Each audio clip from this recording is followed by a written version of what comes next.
નમસ્કાર, શ્રી આમોદરા કન્યા પ્રાથમિક શાળા સોલંકી ભાવનાબેન. હું ધોરણ 3 થી 5માં ગણિત વિષય શિક્ષક તરીકે ફરજ બજાવું છું. અત્યાર સુધીમાં જ્યારે બાળકોને FLNમાં આપણે સૌ જાણીએ છીએ કે બાદબાકીની ક્રિયા અને ભાગાકારની ક્રિયામાં બાળકોને ખૂબ જ મુશ્કેલી પડતી હોય છે. તો કઈ એવા દાખલાઓ છે જેમાં વારંવાર બાળકો ભૂલો કરે છે અને કયા સરળ સ્ટેપ છે કે જો આ જ સ્ટેપને લેવામાં આવે તો બાળકો પણ ભાગાકાર સરળતાથી શીખી શકે છે. તો ચાલો આજે આપણે ભાગાકાર શીખીએ. ભાગાકાર છે એ પુનરાવર્તિત બાદબાકી છે. ધારો કે 10 ચોકલેટ છે, એના બાળકોમાં 2 બાળકોમાં ભાગ પાડવા હોય તો બાળકોને કોઈ ક્રિયા શીખવવાની જરૂર નથી. બાળકો જાતે જ ભાગ પાડી શકે છે. એમ જ ઘરે છે નાના ભાઈ બહેન વચ્ચે જો કોઈ વસ્તુ લાવવામાં આવે અને એને એમ કહેવામાં આવે કે બાળકો તમે વેચી લ્યો તો બાળકો ખરેખર વેચી જ લે છે, પણ એ ક્રિયા ભાગાકારની ક્રિયા છે અને દાખલામાં કઈ રીતે ગણવી એમાં જ બાળકો મૂંઝાય છે. તો ચાલો આપણે જોઈએ કે શરૂઆત કઈ રીતે કરીએ, સરળતાથી કઠિન તરફ કઈ રીતે જવું. અહીંયા આપણે 5 સ્ટેપ લીધેલા છે. બાળકોને જ્યારે ગુણાકાર શીખે છે ત્યારે ઘડિયાની જે આપણે શરૂઆત કરીએ છીએ તો ત્યારે આપણે આ ઘડિયા આ રીતે શીખવાના છે કે 2 0 0 કોઈ પણ સંખ્યાનો ગુણાકાર 0 સાથે કરવામાં આવે તો 0 આવે છે. તો ગુણાકાર છે ત્યારે શીખવતા પહેલા 2 1 2 થી નહીં પણ 2 0 થી શરૂ કરવાનું, જેથી ભાગાકારમાં જ્યારે ભાગફળમાં 0 મૂકવાનો આવે ત્યારે બાળકો ભૂલો ન કરે. ચાલો આપણે શીખીએ. 8 છે, આપણે એમ સમજીએ કે આ 8 કોઈ વસ્તુ છે. 8 બોલપેન છે, 8 બુક છે અને 2 છે એ 8 બોલપેન છે અને એના બેની વચ્ચે ભાગ પાડવાના છે. તો બાળકો આસાનીથી ભાગ પડી દેશે. પણ હવે આપણે દાખલામાં અને ગણતરી સ્વરૂપે કરવાનું છે. તો 2 નો ઘડિયો જ બાળકોને આવડતો હશે તો 2 ના ઘડિયામાં જ આપણે ભાગાકાર શીખવાના છે. કે ચાલો બધાને 2 નો ઘડિયો આવડે છે એમ સમજીએ છીએ. તો કે 2 ના ઘડિયામાં 8 ક્યાં આવે છે કે 2 4 8. તો અહીંયા 2 4 8 એટલે કે 2 બાળકો છે, 8 વસ્તુ છે, 8 સફરજન છે કે 8 ચોકલેટ છે કે 8 બુક છે, એનો ભાગ પાડીએ તો એક બાળકને 4 ચોકલેટ આવશે. 2 4 8 અને આની કરવાની છે આપણે બાદબાકી. 8 માંથી 8 જશે તો 0, મતલબ કે ભાગ પડી ગયા છે, શેષ વધતી નથી. તો 8 ના 2 ભાગ પડશું તો 4 4 ચોકલેટ બાળકોના ભાગમાં આવશે. અહીંયા જોયું કે સંખ્યામાં 8 આવે છે એટલે બાળકો ઝડપથી ગણતરી કરશે કે 2 4 8. હવે અહીંયા જોઈએ કે 12 છે. તો અહીંયા બાળક 1 નો ભાગાકાર કરવા જશે તો જવાબ આવી શકશે નહીં, પણ કરી શકાય. કઈ રીતે કે 1 છે તો આપણે 2 ના ઘડિયામાં 0 આવે જ છે કે 2 0 0. તો 1 નો ભાગ પાડવા માટે 2 0 0. આ બંનેની બાદબાકી કરશું તો આપણે 1 વધશે. હવે આપણે 1 નો ભાગાકાર કરતા આપણી પાસે 1 જ વધેલા છે. તો હજી આપણી પાસે તો એક સંખ્યા છે. કઈ સંખ્યા છે 2.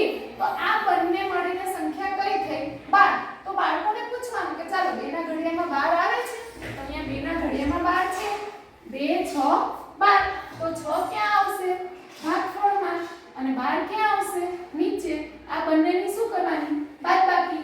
શેષ 0 આવ્યા, મતલબ કે 12 ના 2 ભાગ પાડવામાં આવે તો દરેક બાળકને 6 વસ્તુ મળે.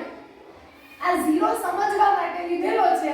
બાકી જ્યારે 2 કરતા સંખ્યા નાની હોય તો ભાગ પડી શકે નહીં. તો ત્યારે આપણે શું કરવાનું કે એના પછીની જે બીજી સંખ્યા છે બંનેને જોડે લઈ અને એનો ભાગાકાર કરવો. હવે અહીં આપણે ત્રીજી સંખ્યા જોઈએ. એમાં 2 અને 2 સરખા જ છે તો 2 નો ભાગ પડી શકશે. તો આપણે પહેલા 2 નો ભાગ પાડશું. 2 ના ઘડિયામાં 2 છે.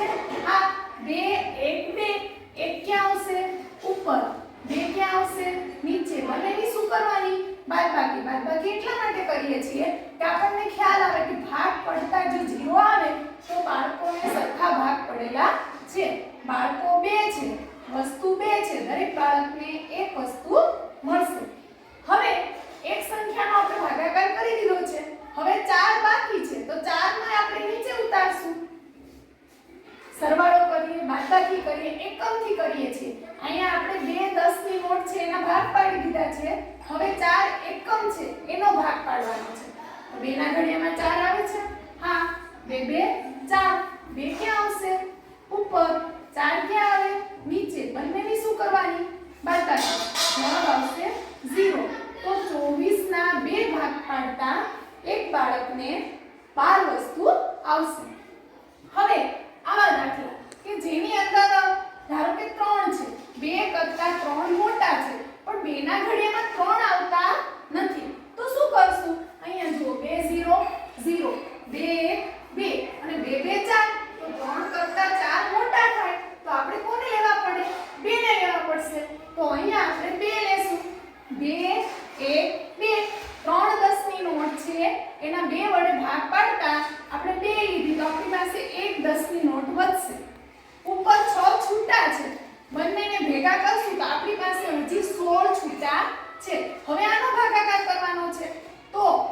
આંગળીયામાં જોવાનું છે કે 16 ક્યાંય આવે છે?